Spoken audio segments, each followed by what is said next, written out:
Hi! In this video, we're going to talk about simplifying expressions. So in the previous video, we talked about how to interpret expressions that are given to you in a real life context. So in this video, we're not going to see any word problems. We're just going to talk about how to simplify expressions. Now, as a reminder, expressions are not the same thing as equations. Equations have equal signs, and you'll notice here that none of these examples I've written have an equal sign. That's because these are expressions. So you simplify expressions, meaning you try and make them look as simple as possible. But when we cover equations in the next few videos, we will be solving equations. So you solve equations, you simplify expressions. So expressions, in essence, will look more complicated than equations because you're never going to see something at the end like x equals 2 or there's no solving expressions. You're just trying to make them look as simple as possible. So in this video, I'm going to go over roughly 8 to 10 examples with you to help you understand how your eye should see these problems and what you can do legally in mathematics to simplify expressions, because there are some things you can do and some things that you can't do. Okay, so go ahead and put the first one down in your notes. I'm going to grab a marker. So whenever you see parentheses and there's a number touching the parentheses, that means multiplication. So this 3 means multiply by both of the terms inside this parenthesis. So this is called the distributive property. You may have also learned this as the foiling method, when you have 2 terms in the first set of parentheses and 2 terms in the second. But the general concept here is called distributing. So you distribute only when you are multiplying. So there's multiplication in between these two things. I don't want to use a complicated word. So 3 times 2x is 6x, and then 3 times positive 4 is positive 12. And that is as simplified as you can make this expression, because these are not like terms. Like terms have the same variables, so you can add anything that has x's, those would all be like terms. You could add things that don't have any x's, those are usually called constants, and those would all be like terms. So here, because this has an x and this one does not, you can't add these, so you can't make that 18. So that's the final answer right there. That's as simplified as you can get. Let's look at number 2. So now there is subtraction in between these terms. So now you're doing 6 minus 2y plus 3, but you're subtracting this whole quantity. So that's important because these parentheses are making a difference. Some people like to put a 1 here to let them know that really what's happening is you're distributing a negative 1 to both of these terms. So what you'll get is you'll get 6 minus 2y and then minus 3. So you really have to be careful with that negative sign out in front and make sure that you're distributing the negative to every term inside these parentheses. Now there's only 2 terms here, but there could be more. And so the negative has to get distributed to every single term. So now you can keep going here because you have some like terms. The 6 is a constant and so is the negative 3. So you can add those, and so you'll get negative 2y. Make sure you keep the sign with the term. And then 6 minus 3 is positive 3.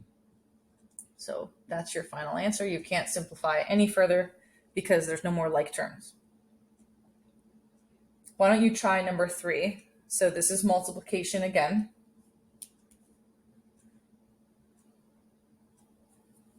And so we're going to distribute the 4 to both of these terms. Even though it shows up on the right-hand side, that's probably not where we're used to seeing it. It still means multiplication. So distribute this in and you'll get 8y plus 12. So that's as simplified as you can get. And then number 4, this is a little bit different. There's no distribution happening here because there's no multiplication happening here. So this means this is subtraction. It means this whole term minus this term. So these parentheses are really not doing anything because nothing is multiplying by them, which is so weird, because if I put parentheses around this negative 4, now this is multiplication and you have to distribute that negative 4. But because there are no parentheses, this just means subtract. So you can just take these parentheses off. They're not doing anything. And now you're just going to subtract 4. And when we do that, we get 2y, and then 3 minus 4 is a negative 1. So that's the simplified expression. That's as simplified as you can get.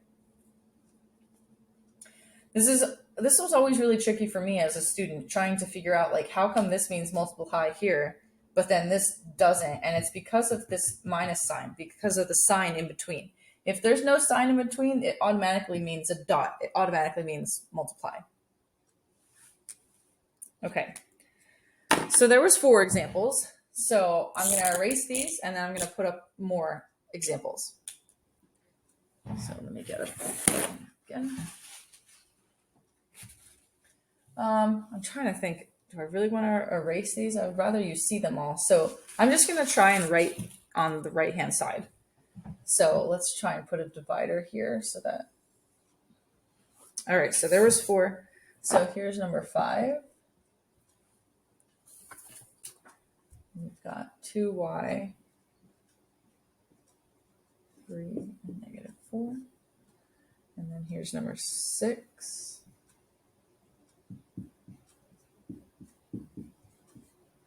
And then 7.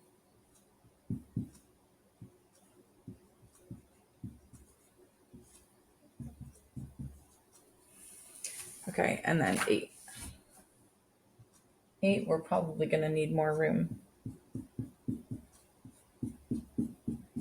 Okay, but we'll see. We'll see how that goes. Okay, so number 5. When you are simplifying this, there is no addition or subtraction happening. So if you look at number 5 up here, there's nothing is being added or subtracted. There is a negative sign, but that just means that the 4 is negative. There's not actually subtraction happening. How do I know that? Because of all the parentheses. All these parentheses are telling me to multiply all of those terms.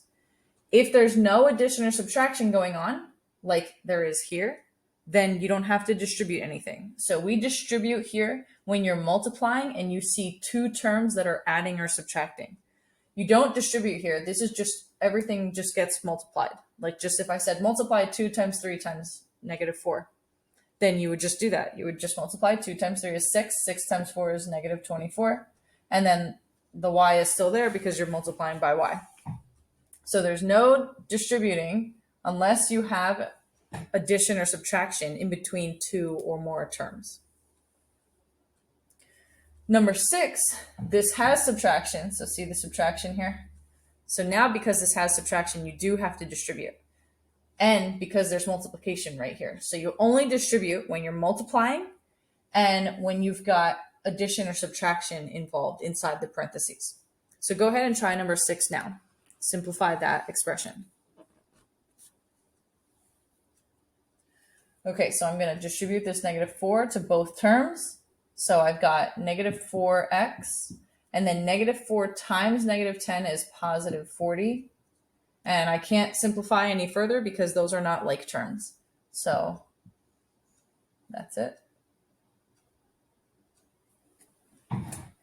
Then number 7. So remember, these are expressions. So one mistake I have seen that students will do is they try to cancel out the 2 by multiplying by 2, but you can only do that if you have an equation. So you can't, if you have an equation and there's an equal sign, if this said, equals, and you had 1/2 on this side and something here, and then it equaled something else, then you could multiply both sides by 2 and that would cancel that out. But you can't just multiply an expression by 2 because it's not an equation. So if you multiplied the expression by 2, you'd be changing the entire expression. So this is why it's so important to understand the difference between expressions and equations. You simplify expressions, and there is no what you do to one side, you do to the other, because there's only one side of an expression because there's no equal sign. So there's no getting rid of this. You have to distribute it. So 1/2 times 4v, 4 divided by 2 is 2, and then the v still there. And then 1/2 times negative 8, 8 divided by 2 is 4. And then there's still plus 5 here. And now we can keep simplifying because we do have these like terms right here.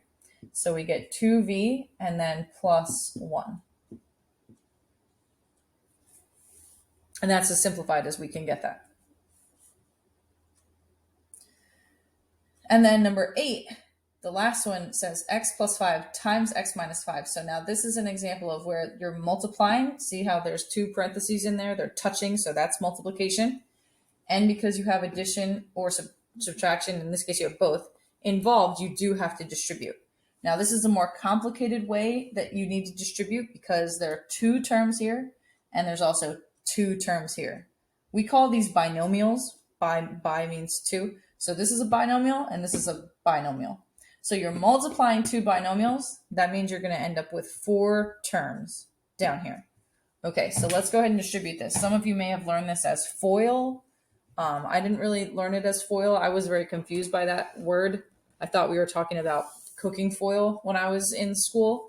And so every time my teacher said to foil, I thought we were talking about a baking thing. And then I never really understood what that meant.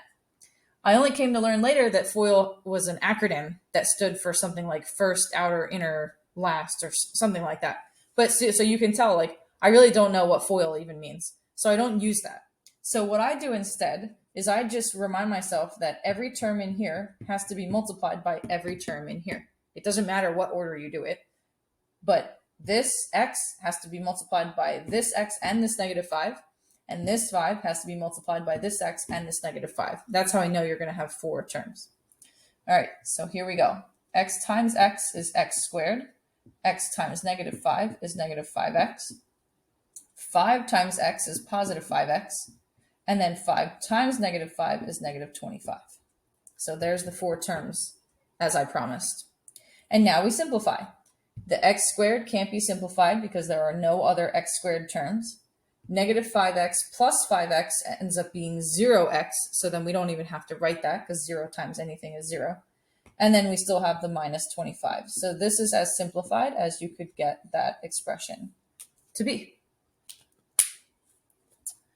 Okay, so we're going to do 2 more examples just to really drive home this idea of distributing and how you distribute and when you know when you're supposed to distribute. You only distribute when you're multiplying and when you have addition or subtraction involved inside the parentheses, inside the things that you're multiplying.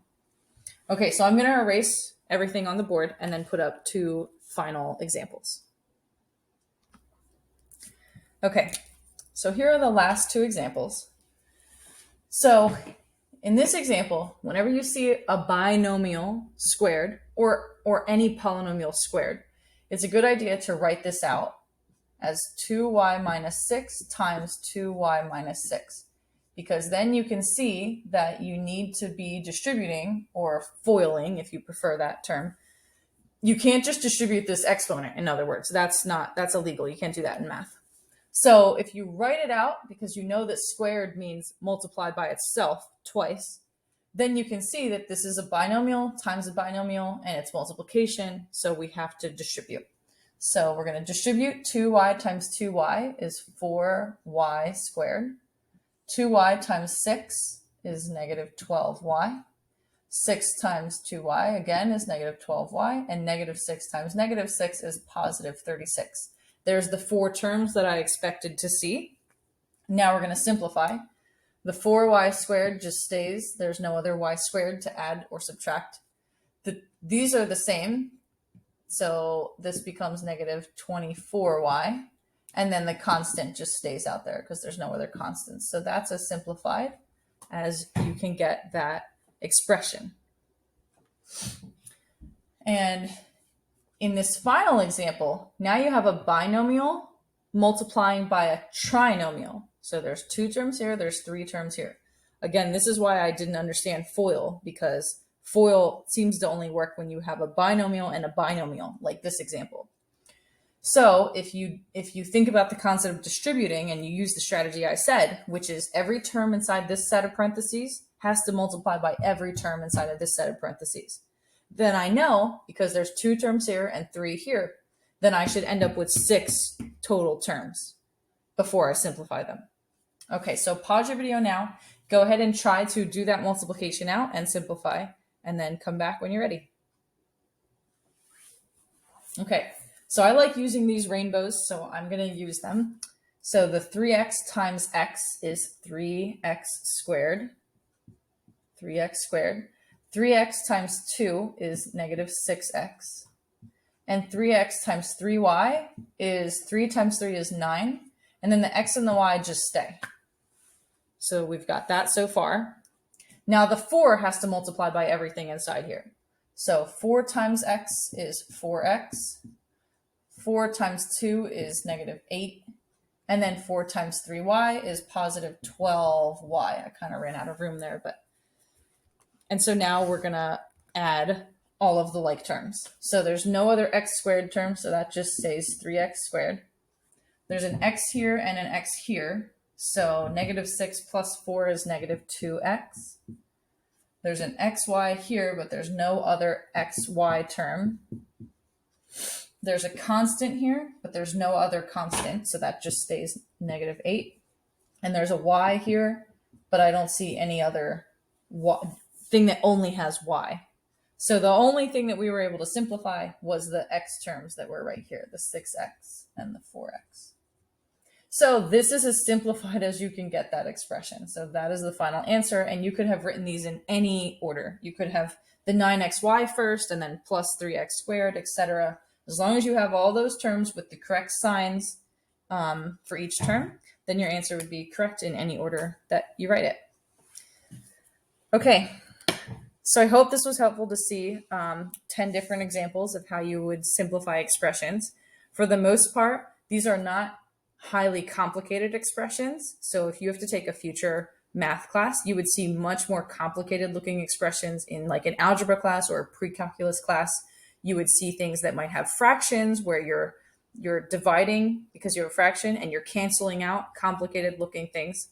So this is as complicated as it will get in this class. So just make sure that you're comfortable distributing, and you should be fine simplifying expressions. The last thing I wanted to let you know is what's coming up. So as I said in the previous videos, the next thing we're going to do is talk about equations. So expressions, they look like this when you're done simplifying them. They're a complicated mess.